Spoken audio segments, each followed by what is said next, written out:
Hey there, welcome to my channel, Nora Loves Bend Homes. Today's video topic is how to buy and sell a home at the same time without losing your mind.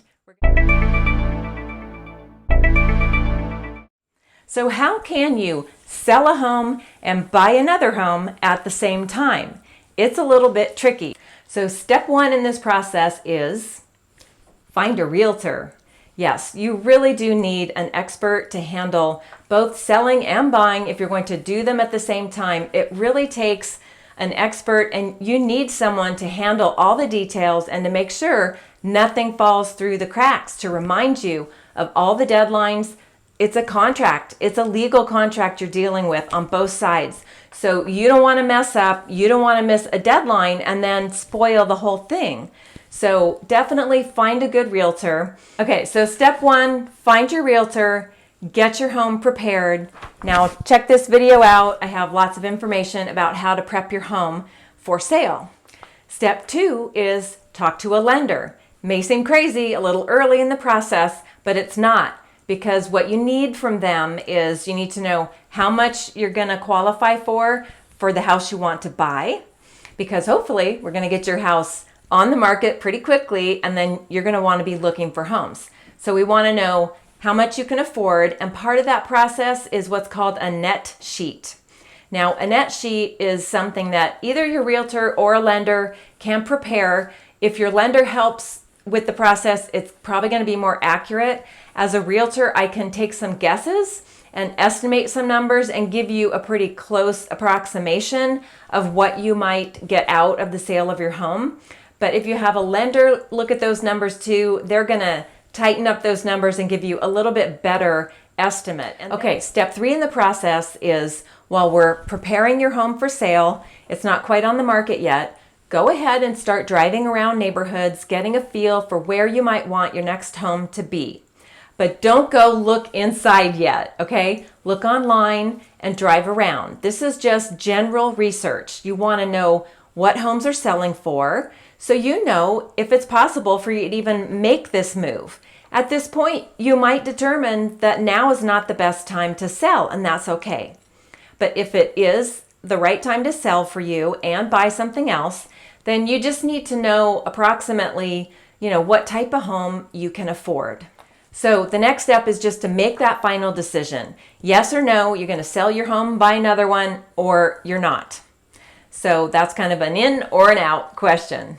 Okay, so if the answer is yes, and you're going to sell your home, the next step is to create a backup plan for the case where we're going to list your home, market it, hopefully get an offer, and depending on your buyer, what if they want a fast closing and you haven't had time to find your ideal home yet? You're still waiting for homes to come on the market that suit you. If you have to close on your home earlier than you want to, before you find your other home to buy, then you need a place to go, either a short-term rental.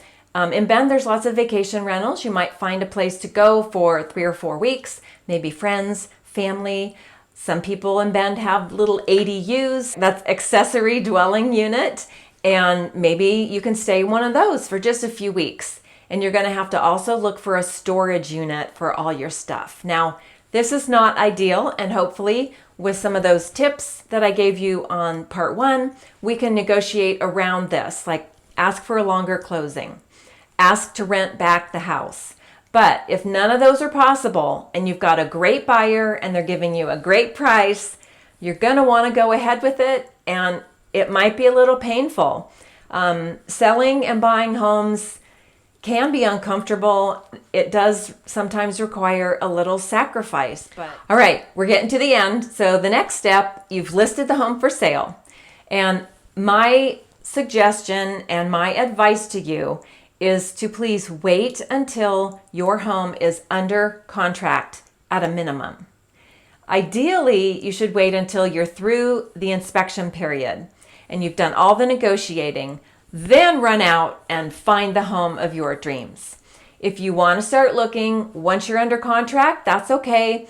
We'll just deal with whatever happens. But ideally, if you can hold off until you're under contract, you're going to have a much better chance of getting your offer accepted on the home you want to purchase. And Bend is not favorable to buyers. It's more of a seller's market.